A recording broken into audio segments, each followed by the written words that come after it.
Hola, buenas tardes amigos del Cuartelero, bienvenidos a otro programa más de estrategia militar, geopolítica y de historia militar. Como siempre, aquí en Multicanal Radio, en directo los martes a las 4 de la tarde y en diferido pues en iVoox, Spotify, YouTube y como siempre aquí con el general Rossetti. Buenas tardes, mi general. Buenas tardes, David. Buenas tardes a todos.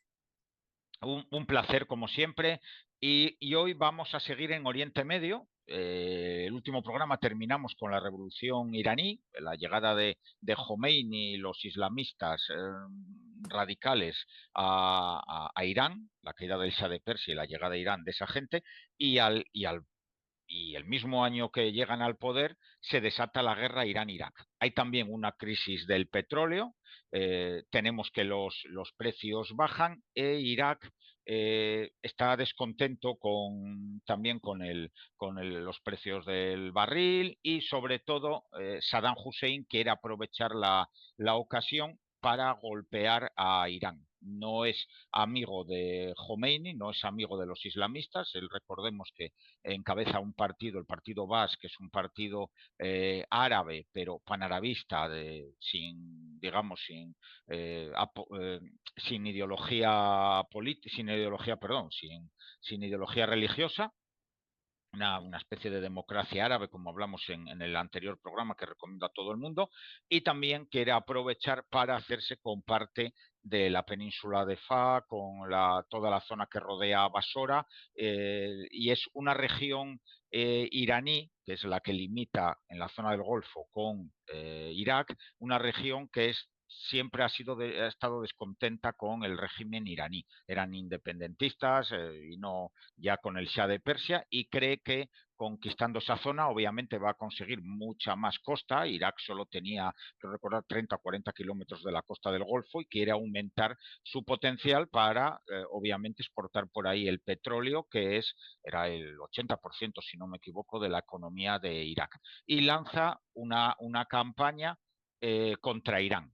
Una guerra acorazada, mecanizada, se prevé que dure muy poco tiempo, pero se encuentra con que sorprendentemente, el régimen iraní aguanta. El ejército iraní, aunque retrocede en el primer momento, lanza al combate a milicias entrenadas de aquesta manera, las milicias los pasdarán y después irá reclutando los famosos Basij, que eran menores de edad, eran niños a los que les daban un fusil, les lanzaban a cargas Banzai, a cargas humanas como la Primera Guerra Mundial, y gente muy mayor, viejos también, y con todo eso Irán va rellenando el frente. El problema que tiene Irak es que es más potente en su ejército de tierra, pero la Fuerza Aérea iraní es una fuerza aérea entrenada bajo el sistema occidental, dispone de cazas Phantom, de cazas F-14, los Tomcat, es el único país que tiene el Tomcat en aquella época, uno de los mejores cazas, el caza naval, el de Maverick, el de Top Gun, que todos conoceréis, pues lo posee Irán en un número considerable, creo que unos 80 cazas, aunque tiene solo unos 40 en condiciones de uso, y con esa aviación consigue superar a la aviación iraquí.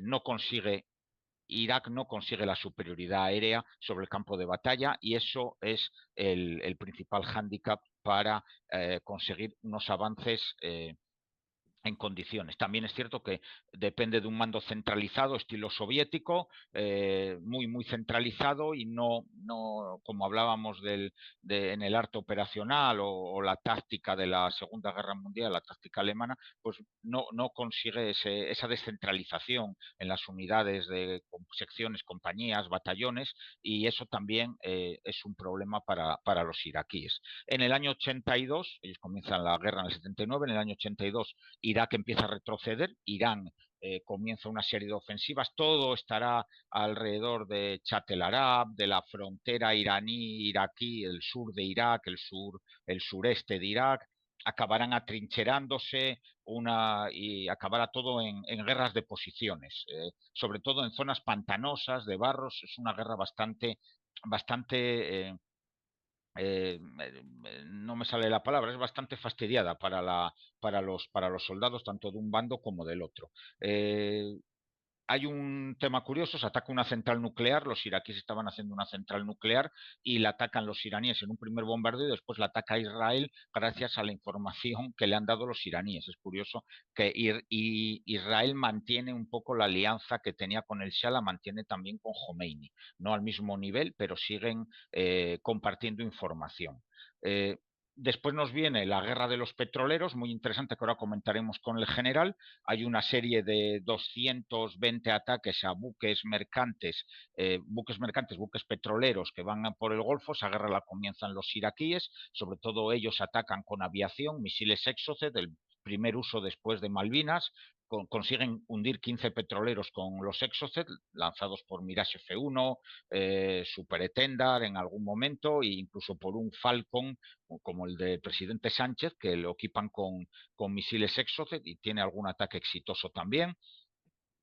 Y llegan a dañar unos 200 petroleros en total. Irán también responde atacando buques del interés de los iraquíes, petroleros que exportan el petróleo para ellos, pero los iraquíes lo hacen más bien con misiles antibuque de lanzamiento terrestre y con ataques con pequeñas lanchas. Lanchas o lanchas cañoneras, lanchas incluso lanzamisiles, patrulleras, no tanto con la aviación.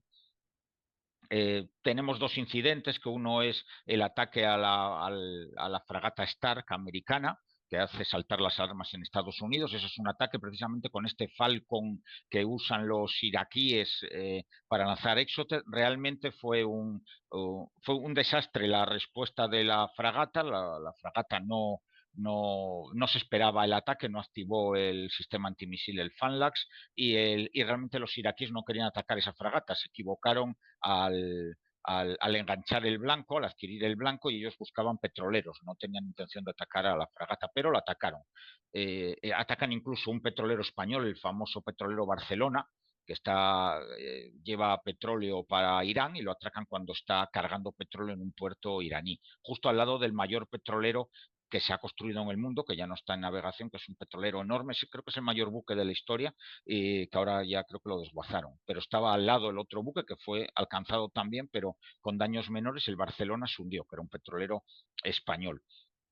Más adelante comienza la guerra química, que es importante reseñarlo. ¿Por qué comienza la guerra química? Porque Saddam Hussein, Irak, necesita aguantar los ataques iraníes. Irán tiene 37 millones de habitantes en esa época y Irak tiene 13 o 14, aunque los ejércitos son similares en tamaño, llegan a activar los dos 1 millón de hombres cada uno.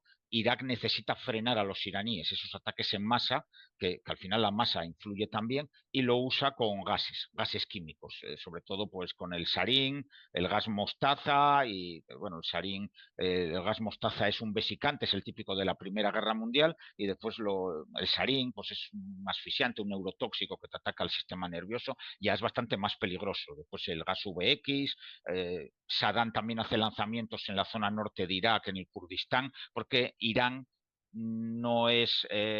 no son imbéciles y saben que los kurdos luchan contra los iraquíes, y el enemigo de mi enemigo es mi amigo. Apoyan a los kurdos e incluso llegan a hacer alguna ofensiva por el norte de Irak. Los iraníes son rechazados y Saddam castiga a algunas poblaciones con ataques con gases químicos. En alguna creo que llega a haber hasta 5.000 muertos. Irak también lanza los ataques con misiles Scud, el primer uso de armas balísticas en esta zona, balísticas tácticas hacia Irán. Irán también responde de la misma manera hacia Irak. Hay un ataque a las ciudades de ambos bandos. Y al final hay una ofensiva de la Guardia Republicana sobre Irán, que es como acaba la guerra. Recuperan todo el terreno perdido los iraquíes, y ahí la guerra queda en tablas de nuevo, y se consigue un tratado de paz, una resolución donde realmente nadie ha ganado la guerra, y así termina este conflicto ya en el año 88, si no me equivoco. Sería lo que fue realmente la Primera Guerra del Golfo, porque en esa época todo el mundo le llamábamos la Primera Guerra del Golfo. Mi general, su opinión, qué Mm. puntos quiere que tratemos un poco. Quizá le parece bien un poco la táctica occidental o la doctrina occidental respecto a la doctrina soviética, que la occidental la manejó un poco más Irán al comienzo de la guerra, porque tenían todavía toda la formación que habían llevado con el Shah en academias occidentales, aunque hubo una purga gigantesca de oficiales y generales por parte de los iraníes, y al final después los dos fue una guerra muy aburrida, digamos, doctrinalmente fue muy aburrida para los militares, me refiero, no obviamente para los fallecidos que hubo en ella. Sí, bueno, la guerra realmente fue una guerra bastante chapucera, vamos a decirlo Mm, de alguna forma. sí, Eh, Como has explicado muy bien, por las causas, ¿no? La revolución había descabezado el ejército iraní, eso sí hay sí, que tenerlo en cuenta. Hay una foto impresionante donde se ve una fila de generales decapitados, ¿no? Y sí. tal, ¿no? O sea que y claro, en este estado de cosas tampoco las Fuerzas Armadas iraníes estaban en condiciones de dar pues lo mejor, ¿no? Por otra parte, pues el aislamiento al que estaban sometidos, falta de esto de apoyo logístico, ¿no? Que pues, dependía para todo el material esto moderno de procedencia norteamericana que tenían y tal, ¿no? Pues tampoco permitieron, ¿no? Que hiciera mucho más por partir aquí. Pues lo que estamos viendo, el típico ejército árabe, pues ya habíamos visto el ejército egipcio y el ejército sirio, ¿no? Frente a esto, al ejército israelí en la guerra del Yom Kippur. Y pasaba pues exactamente lo mismo. Era un sistema soviético, pero era un sistema soviético que tampoco funcionaba 100%, muy Mm. centralizado, pero la calidad del mando no era ni mucho menos la mejor, y desde luego pues esto dejaba mucho que desear en cuanto a iniciativa, formación, los escalones intermedios incluso, ¿no? Aunque tuvieran pues toda la estructura material del ejército soviético, pues sin embargo pues no pudo dar tan buenos resultados. La Fuerza Aérea también dio un resultado pobre, como os he explicado, ¿no? O sea que no pudo frente a los aviones que demostró superioridad. Eso se Sí, volverá a ver en la guerra del Golfo, propiamente dicho, la del 90-91. Y o sea que no pudieron prácticamente pues, hacer nada en esa guerra, o hicieron muy poco, ¿no? Y bueno, pues eso fue lo que llevó a las operaciones a empantanarse. O sea, fue un poco lo que había pasado pues, en la Primera Guerra Mundial. O sea, y después llegaron a una guerra de trincheras porque ninguno de los dos era capaz mm, de avanzar. Lo estamos viendo en Ucrania también. O sea, sí. dan teóricamente todas las condiciones, ¿no? Para que pueda desarrollarse un plan de campaña con arreglo a la doctrina vigente en el país correspondiente, pero sin embargo, por una mala ejecución, pues se llega a una parálisis. Lo Sí, quizá, en pues, general, quizá ahí vemos la importancia del poder aéreo, que sin él, porque como los dos poderes aéreos se quedan igualados también en la guerra Irán-Irak, aunque Irak sí, pierde más aviación que los iraníes, al final están igualados también y, claro, y entonces en Pantana, como no hay poder aéreo que te ayude a desatascar el claro, frente, es uno de los ahí factores, está. ¿no? Que permitió salir, porque claro, la Segunda Guerra Mundial, que es una continuación de la primera en muchos aspectos, ¿no? Y también ahí lo es, ¿no? Porque aunque la idea había surgido, o sea, cómo terminar con la parálisis de las operaciones, que es precisamente, o sea, la idea fundamental es que ya que no podemos maniobrar, ¿no? Pues, sin embargo, sí podemos romper el frente. Lo que pasa es que no podemos con los elementos que tenemos ahora, pero cuando aparece el carro de combate, que es una intuición, pues entonces con esto sí podemos hacer frente a la combinación de ametralladores y alambre de espino, ¿no? O sea, son realmente cañones autopropulsados. O sea, tenemos la idea, por una parte, que son las tácticas de infiltración que ha desarrollado el ejército alemán, o sea, el Ludendorff, o sea, un laboratorio táctico, digamos, ¿no? Que a lo que iba era a dar iniciativa a los escalones inferiores para que se pudieran infiltrar el frente enemigo, y donde hubiera un éxito, explotar ese éxito para llegar a la retaguardia y desequilibrar todo el conjunto. Bueno, pues esto se acaba la guerra y no se ha conseguido realmente poner en práctica, pero están las herramientas, ¿no? Y las herramientas pues son, para hacerlo a gran escala, es el carro de combate y el avión. Y entonces, claro, ya existen, pero todavía no se ha conseguido darle la aplicación que tienen que tener, ¿no? Bueno, pues esto es lo que podía haber pasado ahí, pero claro, ahí lo que falla pues son las herramientas, ¿no? Y Sí, falla la calidad del mando que permita pues un mando descentralizado, ¿no? Esto por parte iraquí, por parte iraní, porque el ejército había sido descabezado por la sí, revolución. Y claro, todo eso pues, produce pues, parálisis, ¿no? Que es lo que estamos viendo ahí. Bueno, la guerra, esta guerra parte, podemos considerarlo parte de esta guerra, es la que se llamó la guerra de los petroleros, ¿no? mm, Y porque la guerra Irán-Irak dura pues desde el 81 hasta el 88. sí, Y la guerra que llamamos de los petroleros, ¿no? Que está montada con la segunda crisis del petróleo, que ahora le haremos una pequeña referencia a las causas y la forma, el impacto que tuvieron en el mundo occidental, sobre todo, bueno, también en el mundo comunista, la Unión Soviética, que también estaba afectada por lo mismo, ¿no? Esta guerra que se suele llamar de los petroleros, pues se va a desarrollar entre el año 86 y 87, ¿no? Y cuando termine esa crisis va a terminar también la guerra Irán-Irak. Y van a ser, pues, no sé, un par de años donde se están lamiendo las heridas, ¿no? Y por parte de Saddam Hussein, pues está dándole vueltas a cómo qué es lo siguiente que va a haber, porque mm, claro, se queda en muy mala situación, como veremos, ¿no? Bueno, el petróleo es el gran protagonista, un protagonista que está ahí realmente es subyacente, ¿no? A todo lo que está pasando, ¿no? Petróleo no había tenido problemas, no había sido un problema, no sé, pues hasta los años 60 que empieza a presentarse la cuestión. Es interesante hacer una referencia a esto porque va a arrastrar todo lo que pasa después, ¿no? Y que realmente, pues, de alguna manera sigue pasando, aunque las circunstancias han cambiado mucho con las nuevas fuentes de energía y hay una nueva mentalidad de consumo, se han conseguido, pues, nuevas fuentes que se han puesto en explotación, por ejemplo, todas las el fracking en Estados Unidos, ¿no? Entre otras cosas, ¿no?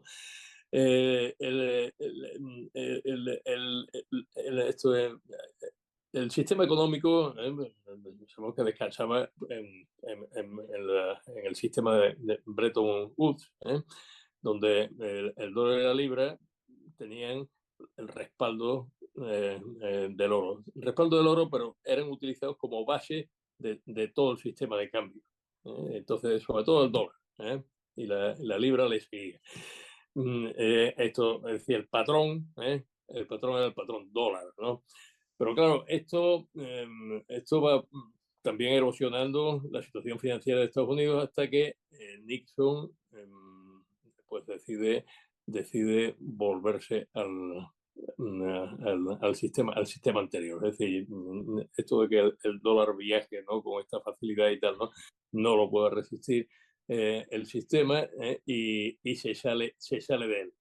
Bueno, esto lo que va a afectar es al mercado del petróleo, porque claro, el petróleo se valora y se paga en dólares. Esto, al haber una devaluación, pues entonces, claro, todo esto va a afectar, lógicamente, a los suministros, ¿no? Estados Unidos consumía el, el 33% de toda la energía mundial. O sea, ya estamos viendo la dependencia que tenía, pero además tenía una dependencia del Golfo que no tiene ahora, ¿no? Pero mm, entonces sí, era una dependencia altísima. Producía, o sea, consumía tanto porque tenía un cuarto de la producción industrial era americana. Y claro, todo esto le va a afectar de una forma decisiva, lo que le va a llevar a implicarse por primera vez directamente en esto, en las operaciones en el Golfo.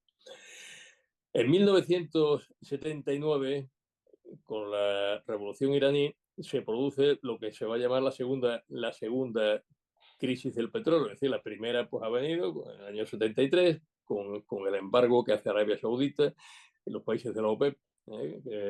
Esto como consecuencia de la derrota del ejército egipcio. Es decir, cuando es la derrota del ejército egipcio, pues, los países árabes pues, tienen que ponerse las pilas, ¿no? Y la forma de ponerse las pilas es dejarnos sin petróleo, efectivamente. Esa es la primera crisis, ¿no? Toman conciencia de eso, del poder que tienen y lo van a aplicar. Entonces empiezan los famosos petrodólares a fluir a las monarquías del Golfo, y cuando llega la revolución iraní en 1979, pues bueno, ya en 1968 ya hay muchos problemas en la calle y hay una huelga contra el Shah, huelga de refinerías. Se van los trabajadores extranjeros y la producción que de 6 millones de barriles diarios a 1,6. O sea, se queda reducida a la cuarta parte. Entonces se Irak, produce, Irak también le pasa durante la guerra que cae su producción muchísimo. Los dos claro, pierden mucho. Los beneficiarios pues, son Kuwait, Arabia Saudí, Omán, el resto de países productores del claro, Golfo. Les que ahora viene perfecto. vamos a ver lo que van a hacer y de qué forma Sí, van a afectar a la economía de esto de Irak, que es uno de los factores que desencadenará la guerra del Golfo, o la segunda sí, guerra del Golfo, sí, sí. la del 90, ¿no? La del 90, la invasión de Kuwait. El precio del petróleo en 1980 ha llegado ya a $39 el barril. Ahora no suena a poco, ¿no? Sí. Pero estoy a $150 de hoy. Mm, O sea, algo bestial. Nos acordamos, tenemos sí. memoria de Los lo que más pasaba. mayores, como usted y como yo, eso lo vivimos. Lo Las vivimos. colas en las gasolineras cuando Las iba a colas subir en una las gasolineras, peseta, los, los sí, sí. coches que podían circular si tenías matrícula par o impar, Eso es. pues Sí, unos sí. días de la semana, unos sí, otros no, los carteles de no hay combustible, Sí, todo sí, esto sí. nos afecta muchísimo. Y, y, y en 1981 ya la situación, cuando se empezaba a normalizar, entonces es cuando le da a Irak y a Irán a hacerse la guerra mutuamente, ¿no? Porque han llegado han llegado a las manos, ¿no? Sí. Entre los dos gitanos, pues a atacar la economía del otro. Entonces empiezan a atacarse mutuamente y claro, lo que hacen es atacar el tráfico marítimo. Mm. Y la cosa va más. Claro, la cosa va más a medida que la guerra va adelante, la guerra entre Irán e Irak va adelante, pues la cuestión va más. Hay ataques a petroleros, ¿no? Y empieza pues, a afectar a la economía mundial, cuando ya Mm. parecía que se empezaba a salir del problema, pues el problema vamos, sigue existiendo. Hay recesión, inflación, ¿no? O sea que en Occidente muy mal, ¿no? Y Estados Unidos pues muy afectado por todo esto, ¿no?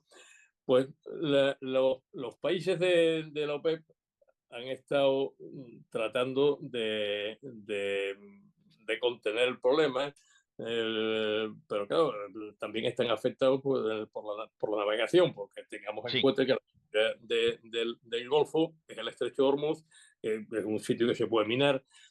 Bueno, la guerra de minas pues tiene allí en el Golfo pues en fin, muchísimo campo de desarrollo, porque es un mar, son aguas confinadas, ¿no? O sea, los calados que hay allí pues son del orden de entre 30 y 50 metros. Me parece que que son, no sé si son 50, 30 o 40 metros, ¿no? El Vamos, calado no hay mucha profundidad, del no Golfo, hay ¿no? mucha profundidad. Lo que quiere decir que las minas de fondo pues tienen aplicación, ¿no? Y claro, pues todo esto afecta mucho a la navegación, aunque ninguno de los países, ¿no? Ninguno de los países contendientes pues tenga un gran desarrollo de fuerzas navales, ¿no? Mm. Pero claro, aparte hay mucha proyección, porque un mar cerrado, mucha proyección de tierra, o sea, la aviación pues también puede afectarlo. O sea, hay una amenaza importante, muy importante para la navegación allí. Sí, llegó a Y, haberme en general unos 100 petroleros dañados entre minas y ataques aéreos, que es sí, bueno, una gran cantidad. el número de buques dañados Sí, sí, va a superar, yo creo, supera los 500, entre unas cosas y otras, ¿no? O sí, sea, sí. buques Hundidos son unos 60 y, o algo así, pero claro, y, mucho, dañados es una barbaridad. y muchas bajas, ¿eh? O sea que Mm. hay 430 muertos, ¿no? Sí, Entre las tripulaciones, ¿no? De los buques mercantes y las buques de guerra, ¿no? Bueno, visto cómo está la cuestión, en el año 86, Kuwait pues ya pide ayuda. Kuwait mm, es un pequeño país, pero que es un enorme barril de petróleo, mm. y si le quitan eso, pues se queda sin nada, ¿no? Entonces, Estados Unidos le ofrece la posibilidad de que 11 de sus petroleros se abanderen en Estados Unidos. Es decir, que pasen de ser, digamos, oficialmente buques cubaitíes para convertirse en buques norteamericanos, ¿no? Protegidos por la bandera de Estados Unidos, de forma que Estados Unidos puede intervenir en su defensa. Y bueno, entonces cuando En general, tenemos 5 minutos para terminar este tema. sí, esto terminamos enseguida, acepta Kuwait el ofrecimiento americano, y en ese momento precisamente es cuando se produce ese ataque contra la fragata Stark. Bueno, efectivamente la fragata no reacciona. Esto se va a ver todavía. El sistema antiguo, vamos a decir, ¿no? En los buques de guerra, el zafarrancho de combate. O sea, los Sí, barcos navegan, navegan normalmente, pues los barcos de guerra, pues en situaciones de tensión, navegan a vigilancia, significa con la mitad de la dotación en sus puestos de combate y la otra mitad descansando y tal, ¿no? Si no, pues navegarían a tres guardias de mar, ¿no?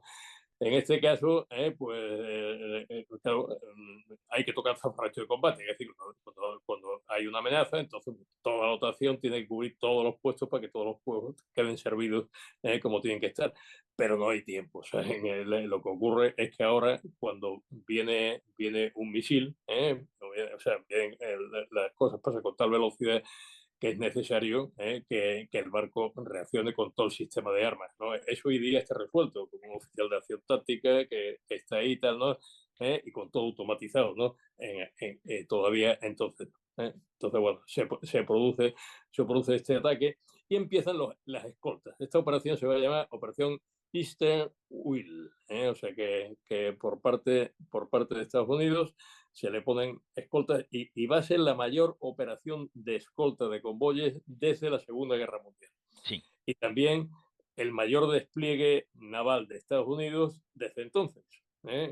Después ya esto lo vamos a ver con mucha más frecuencia, ¿no? Bueno, otra de las cuestiones que se van a producir es la guerra de minas, porque bueno, hay varios petroleros que dan con minas, ¿no? El Bridgeton, por ejemplo, ¿no? Hay incluso buques de guerra que también Sí, topan con minas iraníes, sobre todo es Irán. Irán va a ser el malo de la película de todo esto, ¿no? Es el sí. que más palos se va a llevar, ¿no? Más que Irán. Y esto, bueno, hay que poner en marcha pues, una operación también de dragaminas que la Marina de Estados Unidos, como tiene una amenaza lejana, digamos, Mm. de minas en sus propios costas, ¿no? Nunca se ha distinguido por disponer de muchos dragaminas, ¿no? Sí, Mm. sí las marinas europeas, algunas especializadas como la propia Marina belga, ¿no? Y entonces, pues, pide ayuda a los aliados y se despliega una fuerza de dragaminas ahí importante en el Golfo, que va a ser la otra dimensión de la guerra naval. Bueno, hay algunos incidentes como el del Vincennes. Sí, Aquí pasa al contrario que la Stark, aquí pues un gatillo rápido sí. y claro, en vez de venir un avión, entonces no responde al IFF y lo Y derriba. le disparan y lo Entonces era derriban, sí, sí. el vuelo iraní 655 Sí. y causa 290 muertos, Si, ¿no? si uno lee, mi general, había un libro, pero estaba en inglés, lo leí hace años, y era la investigación que habían hecho interna en el buque. Había sido un desastre. Eran de gatello muy rápido, pero gente poco adiestrada, habían dado al botón de fuego 12 veces porque habían sido incapaces Sí, de activar el sistema, pues yo que sé, el máster principal, el máster secundario, todo no lo hacían y le intentaron disparar 12 veces y lo que pasa que a las 13 dispararon. Fue un desastre el control del Centro de Información y Combate de este, creo que era un crucero, el Vincennes, sí, fue un desastre. era un crucero. Crucero Aegis ya de estos Sí, modernos, sí, un crucero fue X un desastre, sí, sí, de los nuevos, ¿no? Era el sistema que estaba concebido para ellos y tal, ¿no? sí, Bueno, como tenemos que terminar ya con sí, esta partidita, ¿no es? Para no irnos, simplemente, pues saber que la operación Easter Bullet fue un éxito, fue un despliegue importante, hizo pues un antes y un después desde el fin desde bueno, la evolución de la guerra naval, desde la Segunda Guerra Mundial. O sea, tengamos en cuenta que también estamos en los años posteriores, ¿no? A la guerra de las Malvinas, donde también allí sí, se han visto muchas cosas, ¿no? Permitió mantener el suministro de petróleo a costa, pues, de claro, lo que hemos dicho, más de 500 buques dañados, ¿eh? 430 muertos, ¿no? Y luego con una consecuencia que fue que Irán demandó a Estados Unidos. Irán demandó a Estados Unidos ante la Corte Internacional de Justicia porque tenían un tratado de tiempos del Shah, sí, un tratado de relaciones económicas, ¿no? Los iraníes dijeron que habían vulnerado esto los Estados Unidos, ¿no? Al intervenir allí, ¿no? Bueno, el fallo se produjo, bueno, la demanda fue en 1992, o sea, después de la guerra del Golfo, y el fallo se demoró hasta 2003. Y el fallo fue curioso, porque dijo el tribunal que realmente no necesariamente afectaba aquello a la seguridad de Estados Unidos de forma directa. Y en consecuencia, pues habría vulnerado el tratado con Irán. Pero, sin embargo, pero había un pero y los peros de los tribunales. son tremendos.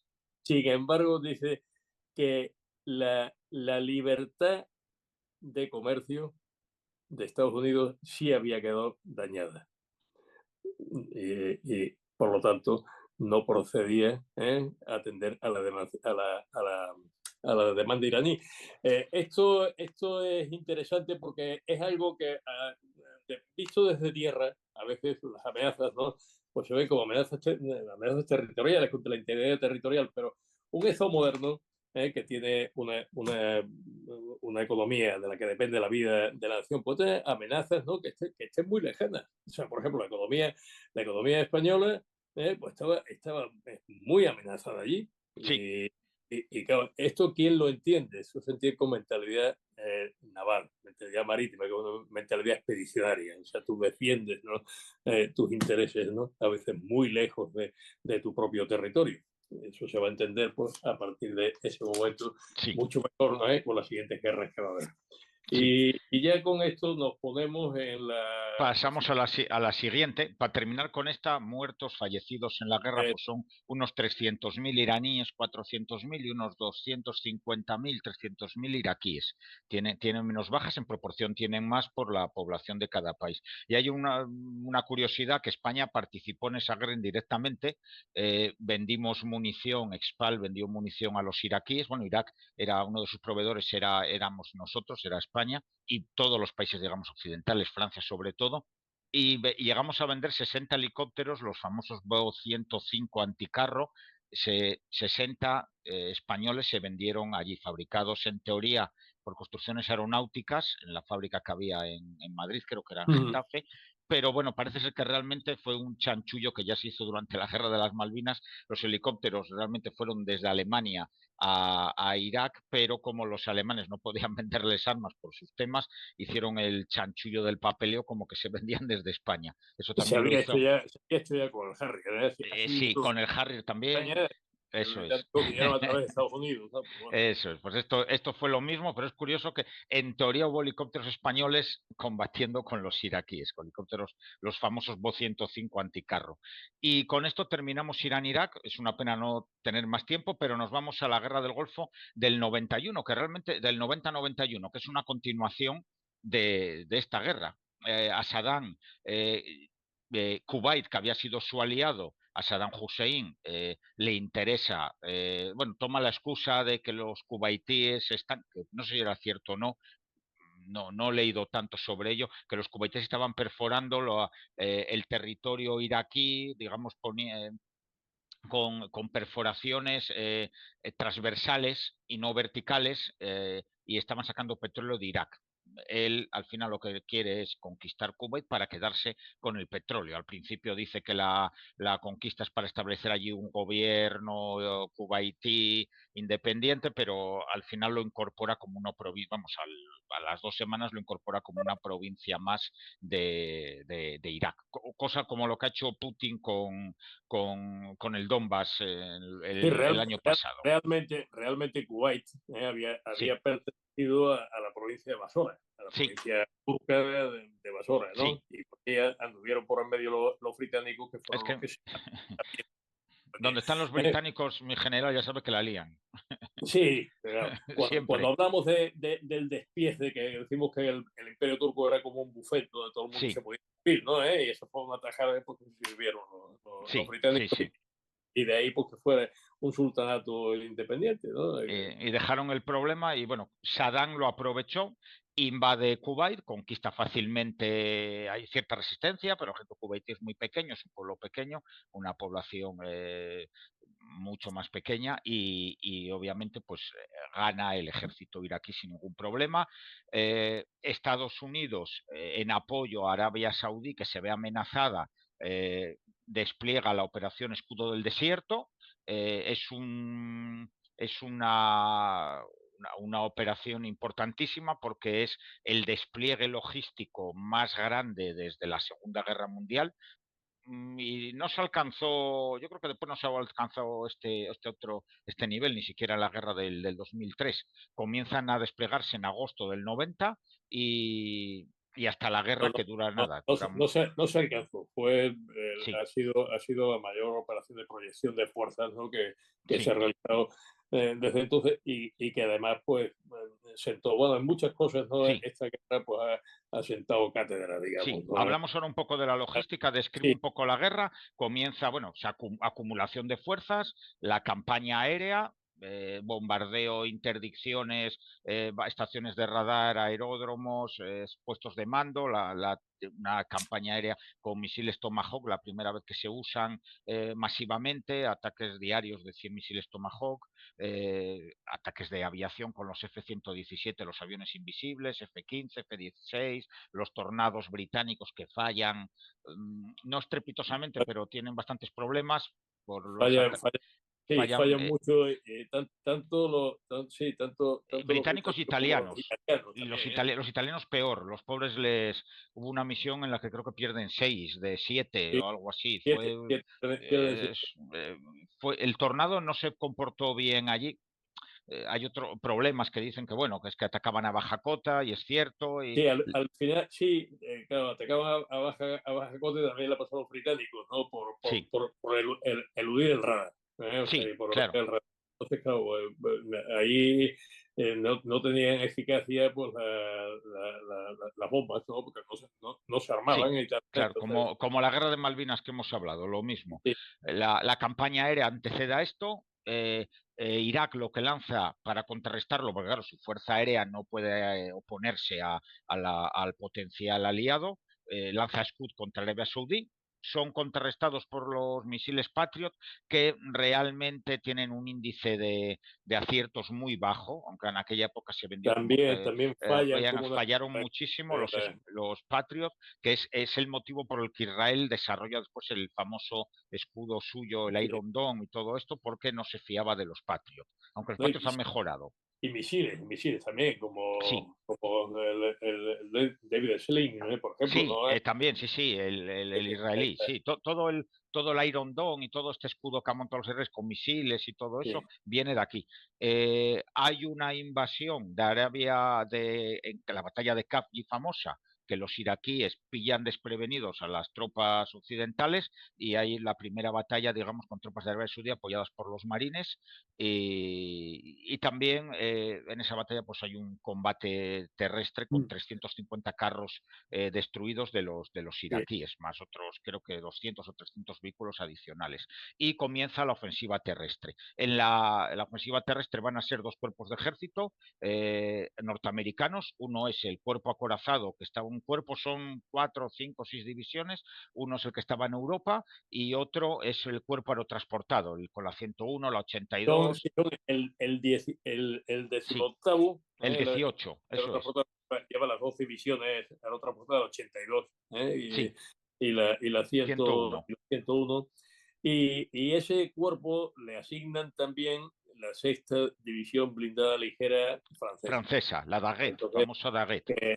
Claro, y este cuerpo de ejército va a desplegar en el ala izquierda, formar el ala izquierda. En el desierto, podemos decir que fuera de Kuwait.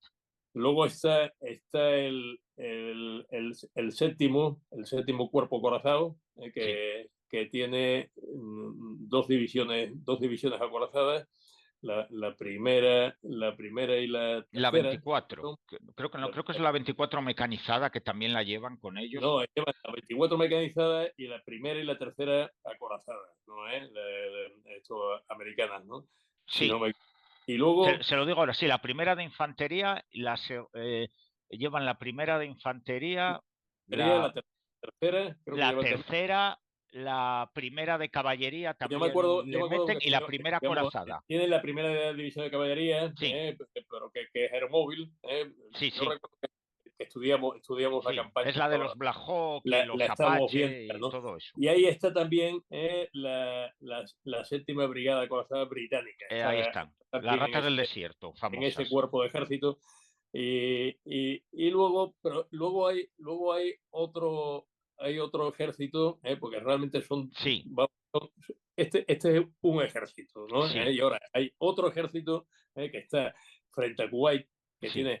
Que ese es el que más le gusta a usted, mi general. Ese ejército es el que más le gusta a usted. A mí porque son los marines, ¿no? Ahí hay dos divisiones. Está la primera, que es la de Camp Pendleton, bueno, está en los marines. Ahí tenemos a los marines. Costa oeste de Estados Unidos. Y luego la segunda, que es la de Camp Lejeune, que está en la costa este de Estados Unidos. Llevan las dos divisiones. Se dejan la tercera, que es la de Okinawa, ¿no? Que ya hemos hablado de ella en algún otro programa y tal, ¿no? Y los marines están ahí en un cuerpo, forman un cuerpo en el que va a servir de engarce de alguna forma para las fuerzas árabes. Es decir, las fuerzas árabes se van a incluir ahí. Refuerzan los marines con una brigada de la segunda división. Segunda acorazada, sí. Es el apoyo acorazado de ellos, porque ellos tienen muy pocos medios acorazados ahí. Porque los marines tienen, o tenían antes de la reforma, un batallón de carros por división. Sí. Solamente un batallón, es decir, tienen tres batallones de carros, más uno en la reserva y tal, ¿no? Y esos batallones están equipados con el M60. Sí. El M60 que lo hemos tenido aquí. ¿Qué pasa? Porque el M60 era un gran carro. O sea, a mí me encanta el M60 porque, bueno, los tupes y tal, ¿no? Ahora pues ya se venden como chatarra. Y de que damos chatarra las cosas enseguida. También, sí. si fuéramos, los turcos los han rehabilitado, Ahí está, sí, sí. por ejemplo, y tal, ¿no? Bueno, el M60 era un carro que estaba muy bien. El M60 tenía ya esto, telémetro láser y claro, que es importantísimo, Sí, porque claro, ahí se trata de colocar un disparo a 2000 metros con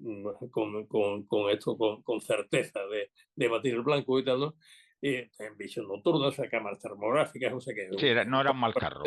Un cañón de 105 y tal, ¿no? Potente, un buen blindaje y tal, ¿no? Pero claro, ya el carro ya está superado porque, claro, ya tenemos cañones de 120, cañones de animaliza Sí, de alta velocidad y ya el ejército americano está, por supuesto, equipado con ello. El M1 Abrams, sí, bueno, un carro propulsado por una turbina de gas, que en este caso es único, primo hermano del Leopard, sí. en realidad querían haberlos desarrollado Alemania y Estados Unidos mano a mano. Alemania producía el cañón, y Estados Unidos la Sí, barcaza, ¿no? eso un día en general hacemos un programa exclusivo de tanques, Hablamos un día, y hablamos de tanques, de lo que haga hablamos falta. un día de tanque, porque si no, Le voy a eh, meter prisa. vamos a la Eso. maniobra, El, porque déjeme un momento nos acabar queda la poquito, guerra. poquito tiempo. Sí, vamos a. Importante, Dígame. importante ver la maniobra, ¿no? Ya Eso que, es. ya que hemos hablado de ella y tal, ¿no? Y luego podemos terminar pues con un comentario general Eso. de lo que supuso aquella guerra y tal, Pues ¿no? su opinión sobre la maniobra. Aquí siempre se dice, muchos autores hablan que es la muestra de la efectividad de la doctrina del Airland Battle, que realmente era una doctrina defensiva, pero aquí se usa como una doctrina ofensiva. Cuénteme su opinión sobre la maniobra Pues aquí, mi opinión el arte operacional. la estamos viendo. Yo entonces era G3, ¿no? Era el jefe de operaciones, ¿no? En el Estado Mayor, y la veía allí pues, con el jefe de Estado Mayor, nos sentábamos, ¿no? Y bueno, reuníamos allí y tal, ¿no? Y le damos vueltas según las noticias que iban llegando y tal, ¿no? Yo me acuerdo que decía siempre, ¿no? El entonces teniente coronel Avia, y dice, ya lo verás, ¿no es? Dos delante, uno detrás y el esfuerzo principal por la derecha. Como diciendo, "Bueno, esto es sota, caballo y rey, esto va a ser, Sí, pues". La maniobra tuvo que ser aprobada, el general Schwarzkopf, tuvo que explicarle. Hay una anécdota que cuenta Woodward, ¿no? En un libro muy recomendable, ¿no? Se llama The Commander, ¿no? Que cuenta como Cheney, que fue el que lo tuvo que aprobar, ¿no? sí. El secretario de Defensa, pues se hizo dar un curso rápido de arte militar para poder entender lo que le estaban explicando, ¿no? Porque al final la maniobra tenía que estar aprobada, porque claro, era importantísimo que aquello no fallara, que funcionara bien, o sea, acabar con todo, o sea, había que tener un producto muy elaborado, y con un alto control de calidad. Bueno, la cuestión es que, ¿qué se hizo? Pues se hizo por prácticamente aplicar la doctrina que había, que era la Irlanda, ¿no? O sea, ni más ni menos y tal, ¿no? Pero sin embargo, hubo algunas variantes. Por ejemplo, hubo una maniobra de ala, ¿eh? Y había, como decimos, perdón, había dos ejércitos, los ejércitos de campaña. El de la izquierda era el más potente, que tenía los dos cuerpos de ejércitos americanos, ¿no? Y el de la derecha, que era el que tenía el cuerpo de los marines, ¿no? Que servía de base, en el centro, a las dos alas árabes, ¿no? Estaban los árabes, ¿no? Y ese cuerpo de los marines estaba frente a Kuwait, Sí. ¿eh? Sin embargo, la maniobra fue incluso un poco más imaginativa de lo que se pensaba, porque se hizo primero una finta. Se hizo una finta en el Golfo Pérsico, con una fuerza anfibia que se desplegó frente a la isla de Boudiyan, ¿no? De forma que atraer a los iraquíes hacia el sur, haciendo que expusieran expusieran el flanco derecho. Bueno, el cuerpo, o sea, el 18º aerotransportado, que tenía pues, alta velocidad, pues lo que hizo fue una maniobra de alas para hacer un movimiento envolvente por la retaguardia del ejército iraquí. Y eso lo hicieron con los franceses con la sexta blindada, ¿no? Y las 2 divisiones aerotransportadas. Lo que hicieron fue crear unas fases avanzadas desde las cuales atacar la retaguardia iraní. ¿Verdad? Que eso también era arte militar, que era parte, digamos, de lo que era el acervo operacional, ¿no? Occidental, ¿no? Y el esfuerzo principal era una penetración por el centro, con el 7º cuerpo acorazado, que eran las unidades más potentes para romper el frente iraní.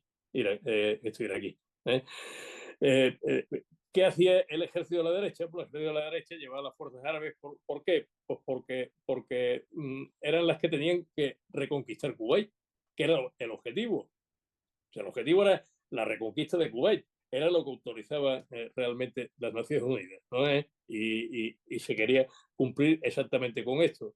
Y entonces, digamos, el esfuerzo principal, ¿no? En este otro, que no era el esfuerzo principal de todas las fuerzas, ¿no? Sí lo era en este a la derecha, era pues la conquista de Kuwait City, y a eso es a lo que se van a dedicar las 2 divisiones de marines, ¿no? Y los árabes, pues ocuparán el territorio, ocuparán la ciudad y tal, ¿no?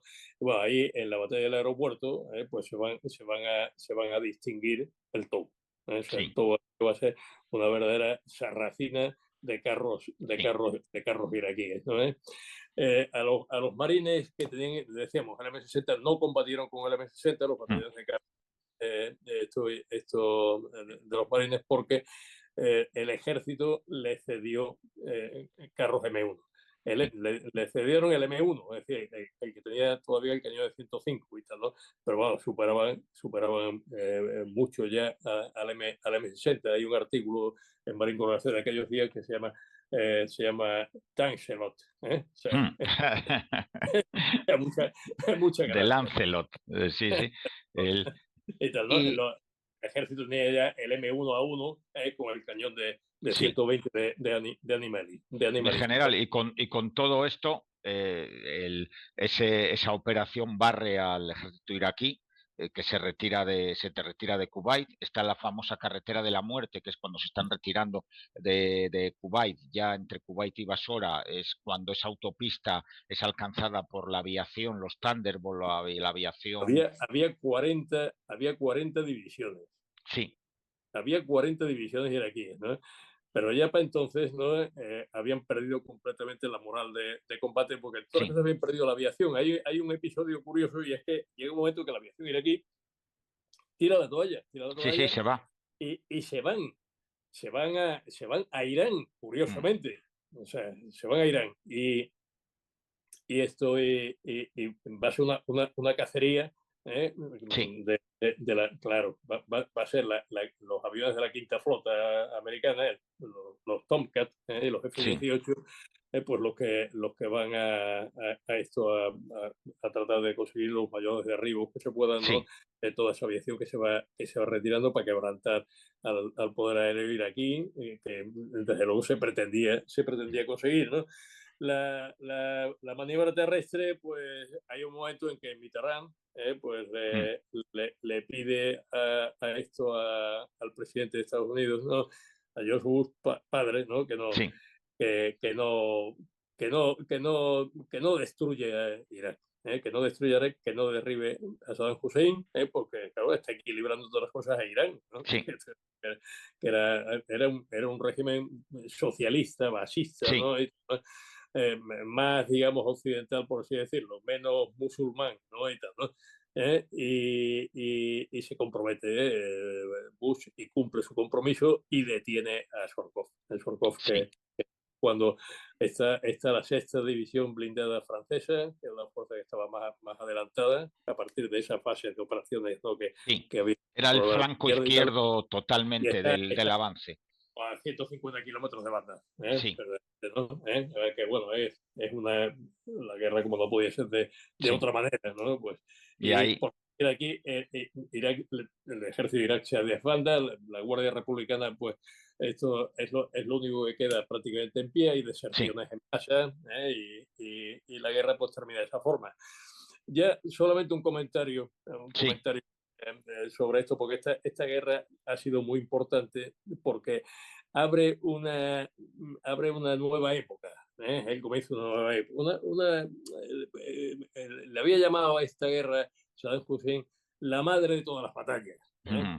Y salió profeta, porque fue la madre de todas las batallas que habría a partir Sí, de este momento, pero no suyas, sino por parte de los los otros. una nueva era estratégica. O sea, esto se adelanta un poquito, pero muy poquito, a la caída del muro de Berlín. Hay que tener en cuenta que Naciones Unidas bendice esta guerra, cosa que no había hecho desde Corea en Mm. ningún caso, y aplica el capítulo 7º de la Carta. Es decir, se declara enemigo de la paz a esto Saddam Hussein, y entonces pues se autoriza que se vaya por él. Y el Consejo de Seguridad, todo el mundo vota a favor, menos China, que se abstiene, bueno, y dos países que ninguno de los dos era decisivo, que son uno Cuba y el otro, no sé si era el Yemen y tal, ¿no? Que van a votar en contra. Es decir, o sea, esto en la Carta de Naciones Unidas se va a aplicar ahí por primera vez. Pero claro, ¿por qué? Porque el mundo se ha hecho unipolar. Ha Sí. caído el este, ha caído la Unión Mm. Soviética, y hay un dominio por parte de Estados Unidos en todos los aspectos: político, económico, militar, tecnológico, etcétera, ¿no? ¿Se va a aplicar a partir de ese momento? Pues un sistema internacional basado en el idealismo y en la multipolaridad, ¿no? Es decir, vamos a ir todos a todas en un ambiente que va a ser más seguro que el que había durante la Guerra Fría, porque la amenaza nuclear pues se va a desdibujar con la caída del este, ¿no? Pero menos estable, porque claro, todo lo que sale, digamos, del este, que hasta ese momento ha estado enrojado completamente por la Unión Soviética, pues va a empezar a moverse cada cual por su cuenta, tal, ¿no? Y a producir inestabilidad y problemas que habrá que controlar. De manera que se va a aplicar un sistema a partir de ahí, basado en el derecho internacional, en los principios humanitarios, y mantener por los objetivos de estabilidad. O sea, son operaciones de estabilidad y tal, ¿no? Son todas esas operaciones de paz que vamos a ver a partir de ahí, afrontando nuevos riesgos como son la proliferación de armas nucleares y el terrorismo, ¿no? Y ¿Qué más cosas pasan ahí? Bueno, pues se ve algo que ha apuntado y que no ha tenido solución desde entonces, y es que los ejércitos europeos, las Fuerzas Armadas europeas, se ve que están a años luz de las americanas, ¿no? Y que no están en condiciones de combatir. Y esto, por desgracia, es algo que se va a seguir manteniendo, porque incluso que se va absurdamente a mantener por parte de la Unión Europea, como, en fin, como todo aquello de que en Europa somos Venus, ¿no? Mientras dejamos sí. a Marte. Bueno, pues Y mientras el amigo americano nos resuelva los papeles, pues nosotros seguimos sentados en la tumbona. exactamente. Bueno, con eso ya se abren los felices 90 Sí, que todos recordamos, los militares particularmente, por las sí, operaciones de paz, y este idilio, vamos a decir, va a llegar hasta que el año 2001, sí, la amenaza terrorista se hace presente nada menos que en Washington, Nueva York, por la sí, caída. las Torres Gemelas. Y mi general, tenemos que terminar. Y, y ya está, y terminamos, porque eso ya nos pone en suerte Eh, de otro de programa, otro programa. próximo programa, en el que hablaremos a partir de ahí de qué es lo que va a suceder. Eso es. Pues con esto terminamos. Cuento solo una anécdota de la de la guerra del Golfo, una entrevista con un oficial iraquí que vivió los bombardeos, no en la autopista de la muerte, sino el poder aéreo y el poder de la artillería occidental en las ofensivas para expulsarles de Kuwait. Y el hombre este decía que había recibido más fuego en un día en Kuwait que en 8 años que había combatido en la guerra Irán-Irak. Era la impresión que él tuvo, o sea, el terrible poder del apoyo de fuegos de la coalición occidental. Y por No, otro lado, sí, aquello fue muy, muy impresionante. sí, No hemos hablado de la participación de España porque no ha habido tiempo, no nos ha dado. pero en fin, participó España en aquella guerra. yo personalmente tengo algún recuerdo de aquella Sí, guerra, pero que sí, me lo ha contado, un día lo contamos esa anécdota, un que día lo tendremos contamos, tiempo y un día pero hablamos de solamente estas cosas. vea lo que fue aquello. Pasé por Incirlik, la Mm, base de Incirlik, y había aviones allí de 27 fuerzas aéreas. O sea, aquello era no sé, pues, te queda como el recuerdo de la feria de Sevilla, ¿no? sí. Mucha- hay uniformes de todas clases, ¿eh? Vehículos de todas clases, aviones volando, entrando, saliendo y demás y tal, ¿no? Algo realmente impresionante Mm, de lo que fue aquella guerra. Bueno, pues sí. nada más. El, ¿eh? Mi general, muchas gracias, un placer, tenemos que terminar. Nos despedimos de la audiencia. Muy bien, pues nada, pues hasta el próximo día y muchas gracias por vuestro seguimiento. ¿eh? Nos encanta estar con vosotros. Así que seguiremos hablando de lo que pasó después de los felices 90. Eso, seguiremos siguientes programas ya. Vamos a llegar a los felices 90 y lo que viene después, que es lo más grave. Muchas gracias a todos, gracias al general, gracias a todos los que nos seguís y como siempre, pues nos tenéis aquí en Multicanal Radio, en directo o en diferido en las diferentes plataformas. Gracias a todos amigos, nos escuchamos en el próximo programa. Un saludo amigos.